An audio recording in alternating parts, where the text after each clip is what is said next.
you're still in your position, but you also have this other thing on the side, which is the CCL. And Yes. I'd love it if you could just talk about the CCL for a bit, just to give people an idea of what it is Okay. and what your role in that is. Okay. Let me dive into that because that's one of my favorite rabbit holes. Um, I'm going to put it this way: on the 20th anniversary of 9/11, I hit the send button on an email I knew would change my life. Basically told my faculty I was not going to comply. Get ready to handle my 1,300 students. Okay. Then I read about Julie Pinessi. I contacted her and she hooked me up with Canadian Academics for COVID Ethics, which was led by a group out of Ryerson, and Klaus and a number of others.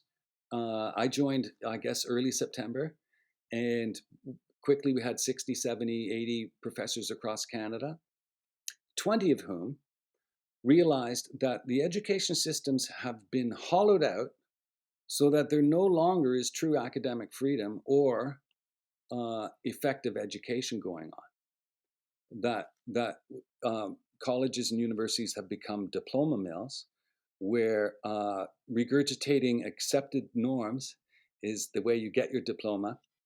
Critical thinking is frowned upon, especially nowadays, and that somehow we can't even teach critical thinking in introductory psychology courses anymore without getting a message from the dean saying that, are you teaching about vaccines in your intro psych course? So it feels a bit chilling to be in these universities right now. And so the 20 of us, we're over 2 or 3 weeks, like we meet every week. It started to gel that the idea is, oh, maybe, like you're out of a job, you're out of a job, maybe we could teach.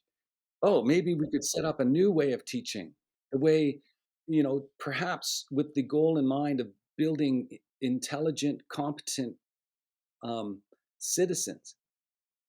Okay. And people who want to get an education because they love what they study, but also because they want a network to tie into when they're done.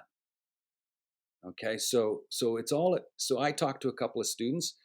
I said, "Oh, well, we're starting a new center. It's called the Canadian Center for Learning. We've got 20 people. We've got 14 courses lined up. We're going to have more in the fall, but right now we're not going to get accreditation from the university from any government. First of all, we don't want to be controlled by the same policies that have destroyed the current institutions. So we were not going to have a certification problem. Is a program? Is that a problem for you? And they said, why would we take your courses? I said, oh, well, what if we got you a job afterwards? Oh, I'll take those courses. Forget the diploma. All I really want Yeah. is the job. Yeah. And Yeah, and the diploma is just a currency, right? It's a ticket to the job, and if you can that's right. bypass that. So we're starting to think. So we've started Canadian Center for Learning. We had our launch event April 27th. We had a lot of interest across Canada. In fact, people all over the world were attending that. Um, and our goal is to be everything that an ideal education system should be, as revealed by how badly it's messed up in the current system. So, what does that mean? Well, we need autonomy, we need willingness to talk about any topic, we need respect, the we need all of the real core values of diversity, equity, and inclusivity. But we don't want to use those words. There will be no safe places in our courses. You will always have an opportunity to say what you think is your opinion, but you should be able to back it up with a reasonable argument. And so we'll develop those kind of skills. Um, so you can go to our website. You'll see our mission statement is to build the next set of fearless leaders for strong Canada. And what does that look like? Well, it's people who are going to be entrepreneurial. They're going to be interested in dealing with diverse opinions. They don't really care about diverse appearances. They're more interested in diverse opinions because it's through disagreeing that you find out what you really know.